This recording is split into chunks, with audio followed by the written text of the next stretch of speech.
여호와의 궤가 가드 사람 오베데돔의 집에 석 달을 있었는데 여호와께서 오베데돔과 그의 온 집에 복을 주시니라. 다윗은 언약궤를 예루살렘으로 옮기다가 실패하고 이것을 가드 사람 오베데돔의 집에 메어다가 주었죠. 다윗은 언약궤가 두려웠습니다. 그래서 오베데돔의 집에 두었었죠. 전에 벳세메스 사람들은 언약궤를 두려워서 들여다보려다가 화를 당하고 두려워했죠. 그래서 아비나답의 집에 언약궤를 보냈었습니다. 참 신기합니다. 같은 언약궤인데 아비나답의 집에서도 50년 동안 아무 일 없이 잘 있었고, 또 오베데돔의 집에서는 석 달을 있었는데 하나님이 그 집에 복을 줬다는 거죠. 무슨 복을 주셨는지는 우리 알 수 없지만 12절에 어떤 사람이 말하는 것을 보면 누구나 다 알 수 있는 그런 복을 이 오베데돔 집에 내려주신 겁니다. 오늘 11절에 보면 오베데돔은 가드 사람이라고 이렇게 설명을 하죠. 가드는 블레셋의 5도시 중에 하나입니다. 이 사람이 어떤 상황에서인지는 모르지만 어쨌든 이스라엘 민족으로 이렇게 귀화를 한 것은 분명합니다. 하지만 이 가드 사람이지만 오베데돔이 하나님을 경외함으로 이 언약궤를 잘 모시니까 오히려 복을 받았습니다. 신기하죠, 여러분? 이스라엘 민족 벳세메스 사람들은 언약궤를 함부로 대하다가 벌을 받고, 다윗은 이 언약궤를 자기의 정치적인 목적을 위해서 이용하다가 벌을 받고, 근데 이방인 가드 사람은 이것을 잘 모셔서 경외함으로 잘 모셔서 오히려 복을 받았습니다. 그렇습니다, 여러분. 언약궤를 곁에 두는 것이 복을 받는 게 아니라 하나님을 경외함으로 복을 받는 것입니다. 그리고 이스라엘 민족이라고 해서 선택받은 민족이라고 해서 복을 받는 것이 아니고 이방인이라도 하나님을 경외하는 사람이 복을 받는 것입니다. 우리는 언약궤가 있으면 복을 받을 줄 알고, 또 교회 안에만 있으면 복을 받을 줄 알고, 성경책을 항상 옆에만 두면 복을 받을 거라고 생각하는데 그렇지 않습니다. 같은 하나님의 말씀, 성경 말씀이지만 이것을 들을 때나 내가 순종할 때 하나님을 경외함으로 듣고 하나님을 경외함으로 순종할 때 오히려 그 사람이 복을 받는 것입니다. 그러나 반대로 하나님을 경외하지 않으면 아무리 내가 교회 안에 있고 말씀을, 성경책을 내 곁에 가까이 두었다고 해서 복을 받는 것이 아니죠. 하나님을 경외함으로 우리가 말씀을 늘 듣고 또 순종하려는 그런 태도로 대할 때 그것이 우리에게 복이 될 줄로 믿습니다. 12절 어떤 사람이 다윗 왕에게 아뢰어 이르되 여호와께서 하나님의 궤로 말미암아 오베데돔의 집과 그의 모든 소유에 복을 주셨다 한지라. 다윗이 가서 하나님의 궤를 기쁨으로 메고 오베데돔의 집에서 다윗성으로 올라갈세. 다윗이 듣습니다. 오베데돔 집안이 이 언약궤를 모신 이후에 그 석 달 사이에 복을 받았다는 거죠. 다윗의 특징 중에 하나는 하나님의 은혜와 복을 굉장히 사모하는 사람입니다. 하나님 은혜 하면은 막 모든 걸 다 거기에 집중시킨 사람이 다윗이죠. 그래서 이 소식을 듣고 다윗이 하나님의 궤를 가지러 오베데돔 집에 갑니다. 그래서 기쁨으로 가져왔다 이렇게 말하고 있죠. 이제 마치 오늘 이 말씀은 다윗이 언약궤를 직접 메고 왔다 이렇게 기록이 되어 있는데 13절을 보면 그렇지 않습니다. 다윗이 이걸 주관했고 책임자라는 의미에서 다윗이 메고 왔다. 또 뒤에 보면 제사를 드린 것도 그렇게 한 것으로 그렇게 표현을 할 뿐입니다. 자, 여러분 누구나 실패는 할 수 있습니다. 그러나 실패는 할 수 있지만 다시 성공해야죠. 이것에 능한 사람이 누구냐면 바로 다윗이에요. 이전에 했던 실수를 반복하지 않는 거예요. 한 번 실수했지만 그 잘못을 깨닫고 회개하고 돌이켜서 말씀대로 살아간 사람이 누구냐? 다윗입니다. 그게 이제 다윗과 우리의 차이점이죠.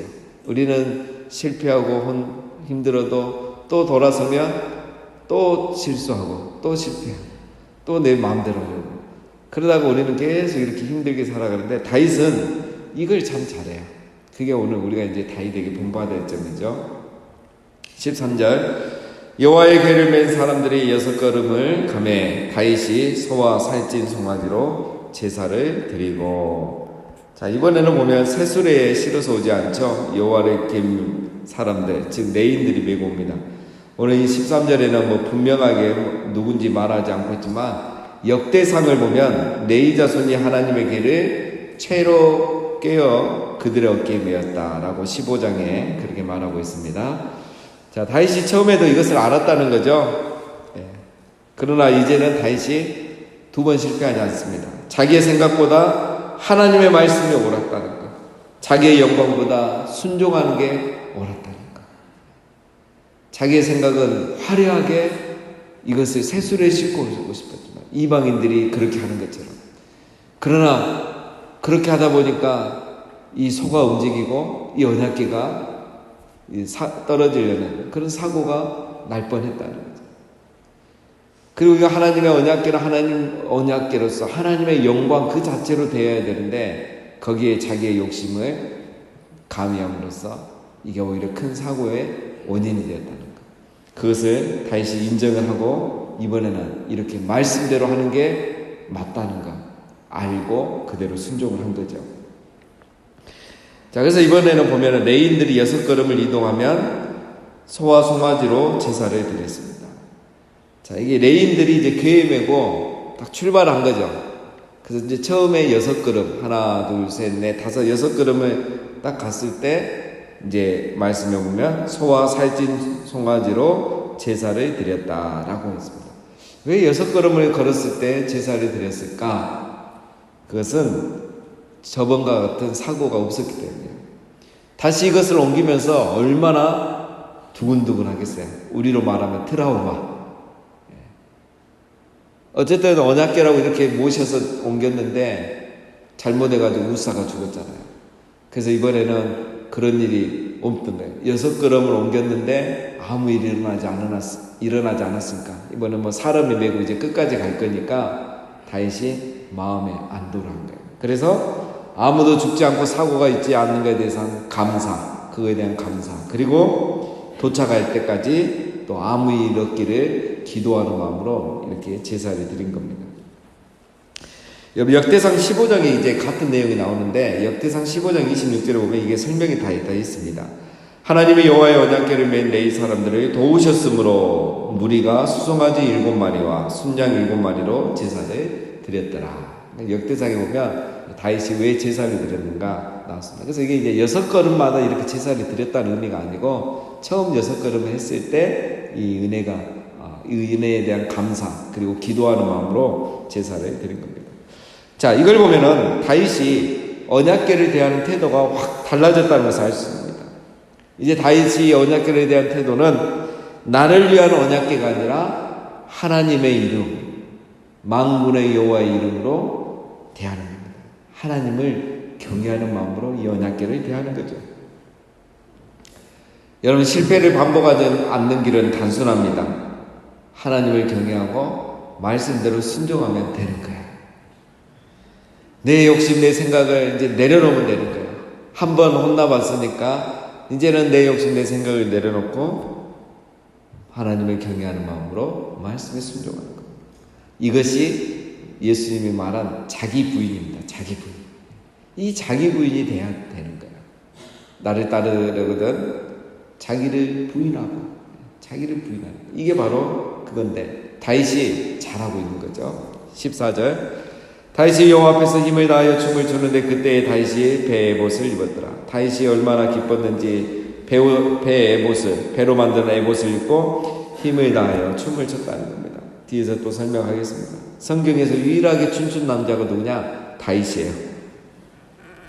얼마나 춤을 과하게 췄는지 나중에 이제 미갈이 이걸 가지고 이렇게 잔소리를 하게 되죠. 자, 15절 다윗과 온 이스라엘 족속이 즐거이 환호하며 나팔을 불고 여호와의 궤를 메어 오니라. 자, 다윗과 백성들이 즐거워서 환호하며 나팔을 불면서 언약궤를 가지고 있습니다. 자, 여러분 이 나팔은 그 보면은 이제 쇼파르라고 합니다. 쇼파르. 쇼파르인데 이거는 이제 그 첫 번째 옮겨올 때는 이 악기를 사용하지 않았죠. 비파와 수금과 뭐 화려한 우리로 말하면 이 오케스트라의 악기들을 사용한 거예요. 그런데 이번에는 그런 게 아니라 이 쇼파르가 중심이 된 거죠. 무슨 차이가 있느냐? 벌써 언약궤를 대하는 태도가 다르고 그 다음에 목적이 다르다는 걸 보여주죠. 첫 번째 이동 때는 어떤 다윗이 축제를 위한 악기를 동원한 거예요. 그러나 이번에는 하나님께서 예루살렘에 입성하는 것을 알려주는 그런 소리로 쇼파르를 이용한 거예요. 쇼파르라는 이 나팔은 그 전쟁을 시작할 때, 이 신호를 보낼 때 주로 부는 겁니다. 또 백성들을 모집할 때. 그러니까 지금 만군의 여호와, 우리의 왕이신 여호와께서 예루살렘에 들어오고 계신다. 이걸 알리기 위해서 쇼파르를 부는 거예요. 그래서 이제 이 언약궤에 대한 태도가 바뀌었다는 것을 우리가 알 수가 있죠. 다시 에봇을 입은 것도 마찬가지입니다. 이 중요한 순간에 자기가 화려한 왕의 옷을 입지 않고 에봇을 입은 거예요. 이 나라의 진정한 왕은 하나님이시고 나는 종일 뿐이고 제사장처럼 하나님의 대리 왕의 역할을 하는 사람일 뿐이라는 것을 보여주고 있는 것입니다. 그래서 이 귀한 행사에, 이 엄청난 시간에 참 왕이신 하나님이 드러나고 자신은 종이요 제사장으로 보이기를 원했던 것입니다. 다윗은 이제야 아는 겁니다. 내가 이 나라의 진짜 왕이 아니고 내 위에 진짜 왕, 참된 왕이 계시다는 것. 하나님이 바로 진짜 왕이시고 나는 그분의 대리인 역할, 왕의 역할을 할 뿐이라는 것을 다윗이 이제 한 거예요. 그래서 오늘 완전히 똑같은 법궤를 이동하는데 완전히 다른 행사가 되어버린 겁니다. 그래서 여러분 이 생각을 다윗이 하게 되니까 자기가 이제 왕이 아니잖아요. 진짜 왕은 하나님이잖아요. 그러니까 그 앞에서 에봇을 입게 되고 뛰어놀게 되고 뛰면서 춤을 추게 되고 쇼파르, 나팔을 불면서 이 왕이신 하나님을 왕의 행차를 이렇게 진행하고 있는 것입니다. 자, 16절. 여호와의 궤가 다윗 성으로 들어올 때에 사울의 딸 미갈이 창으로 내려다보다가 다윗 왕이 여호와 앞에서 뛰놀며 춤추는 것을 보고 심중에 그를 업신여기니라. 언약궤가 드디어 이제 예루살렘에 다 들어왔습니다. 미갈이 창으로 다윗이 춤추는 것을 보고 속으로 이제 업신여겼던 거죠. 미갈이 보기에는 다윗이 하나님 앞에 종처럼 보인 거죠. 그러니까 다윗은 자기가 종이고 하나님이 왕이시라는 걸 알기 때문에 이렇게 마음껏 춤을 추고 예배했는데 미갈은 이것을 이해하지 못했다는 겁니다. 자, 뒤에서 또 나오니까 설명하겠습니다. 17절. 여호와의 궤를 메고 들어가서 다윗이 그것을 위하여 친 장막 가운데 그 준비한 자리에 그것을 두매 다윗이 번제와 화목제를 여호와 앞에 드리니라. 자, 이제 성에 이제 다윗 성에 가지고 왔고 그 안에서 이제 또 언약궤를 보관할 자리를 이렇게 다윗이 미리 준비해 놓은 거죠. 그래서 거기에 이제 언약궤를 안치해 놓고 나서 번제와 화목제를 드렸다라는 겁니다. 다윗이 번제와 화목제를 여호와 앞에 드리니라. 말은 이렇게 하지만 제사장들이 드린 거죠. 다윗이 그렇게 이제 주도한 겁니다. 그럼 18절. 다윗이 번제와 화목제를 드리기를 마치고 만군의 여호와 이름으로 백성에게 축복하고 모든 백성이 온 이스라엘 무리에게 남녀를 막론하고 떡 한 개와 고기 한 조각과 건포도 떡 한 덩이씩 나누어 주매 모든 백성이 각기 자기 집으로 돌아가니라. 이제 번제와 화목제를 드리고 다윗이 백성을 여호와의 이름으로 축복합니다. 이렇게 백성들을 축복하는 왕도 다윗하고 솔로몬밖에 없습니다. 다른 왕들이 이런 것도 하지 않습니다. 자, 이제 언약궤를 예루살렘으로 무사히 가져왔으니까 아주 기쁘고 감사한 일이죠. 그래서 이제 다윗이 모든 백성들 이스라엘 무리에게 이제 이렇게 음식을 나눠주죠. 떡과 고기와 건포도를 이제 나눠주니까 그걸 이제 받아서 집에 다 돌아갔다 이겁니다. 자, 이만큼 이 날이 기쁘고 좋은 날이라는 거고 중요한 날이라는 걸 말이죠. 여러분 우리도 매 1년에 52번 교회로 주일 나오지만 특별히 교회에서 이렇게 선물을 나눠드리는 날이 있죠. 성탄절. 우리도 성탄절날 카스테라 나눠드리고 또 요즘은 이제 부활절날 이렇게 부활절 계란을 나눠드리죠. 이게 다 이제 이런 어떤 의미입니다. 굉장히 축제적인 기쁨과 감사의 의미로 이렇게 함께 나눠드리는 거죠. 그래서 다음에는 이제 우리 교회가 여유가 되면 이제 특세 때나 부흥회 때 이럴 때도 이렇게 같이 하면 더 좋을 것 같습니다. 자, 이런 의미에서 이제 다윗이 이렇게 하는 겁니다. 자, 20절. 다윗이 자기의 가족에게 축복하러 돌아오매 사울의 딸 미갈이 나와서 다윗을 맞으며 이르되 이스라엘 왕이 오늘 어떻게 영화로우신지 방탕한 자가 영치 없이 자기의 몸을 드러내는 것처럼 오늘 그의 신복의 계집 중에 눈앞에서 몸을 드러내셨도다 하니. 자, 다윗이 이제 모든 걸 마치고 이 좋은 날 자기의 가족들도 축복해 주기 위해서 집에 돌아왔는데 미갈이 그냥 찬물을 확 끼얹습니다. 아까 춤추던 모습을 창밖으로 내다봤잖아요. 아주 말을 그냥 하는데 그냥 어떻게 말을 이렇게 잘하는지 한마디 한마디가 그냥 가슴에 못을 팍팍 박습니다. 이 말을 이제 잘 이해해 보면 정말 참 대단합니다. 쉽게 말하면 이거예요. 참 왕이 멋지십니다. 이거예요. 와, 위엄이 있으시네. 정말 왕다우십니다. 영광스럽네요. 나사 하나 빠진 사람처럼 옷이 다 속옷이 다 보일 정도로 춤을 추시네요. 정말 왕 멋지십니다. 이런 말이에요. 그러면서 비유하기를 신복의 계집종들이 보는 앞에서 몸을 드러냈습니다. 옛날 성경에 수치를 드러냈다 이렇게 되죠. 몸을 드러냈다고 이렇게 우리는 번역이 되어 있는데 에봇을 입고 이렇게 하면 뭐 몸이 얼만큼 드러났는지 알 수 없지만 어쨌든 뭐 속옷이 보일 정도로 이렇게 또 뭐 옷이 흘러내릴 정도로 그렇게 이제 춤을 췄다는 거죠. 그러니까 이제 이런 다윗의 모습을 이제 굉장히 비꼬면서 말하죠. 와, 오늘 왕 정말 멋지시대요. 영광스럽대요. 왕답대요. 옷이 그래 다 벗겨질 정도로 춤을 추고. 그러면서 이제 이 가시 같은 말을 하는 게 신복의 계집종들이 보는 앞에서 그랬다 이거예요. 이 신복의 계집종, 이게 이제 뭐냐면 이제 단어를 보면은 그냥 종이 아니고 그냥 여종이 아니고 여성이 가장 낮은 신분을 가졌을 때 쓰는 단어가 이 암마라는 말인데 이 말을 말하는 거예요. 가장 천한 여성의 그 신분을 말하는 거예요. 그러니까 왕이 체면도 안 지키고 이 나라에서 가장 천한 이 여종들이 보는 앞에서 어떻게 그리 춤을 추느냐 이러면서 잔소리를 한 거죠. 왕이 이제 미갈은 기대한 게 그죠. 왕이 그래도 이런 날에 왕의 의복을 입고 무게를 딱 입고 무게를 잡고 이렇게 이 행차를 진행해야지 제사정을 입고 있다가 옷이 다 흘러내리고 여인들이 저 천한 예들이 보는 앞에서 어떻게 그렇게 그냥 야단을 치는 겁니다. 자, 이걸 보면 이제 미갈이 어떤 사람인지 우리가 알 수 있습니다. 미갈은 예배를 경험해 보지 못한 사람이에요. 하나님을 경험해 보지 못한 사람. 하나님 은혜가 뭔지 모르는 사람. 그리고 굉장히 차별의식이 많은 사람이죠. 나는 왕족이고 저 사람은 천한 사람입니다. 차별을 하는 게 자기 무의식이에요. 똑같은 하나님의 백성인데. 자, 다윗이 말합니다. 22절에 내가 이보다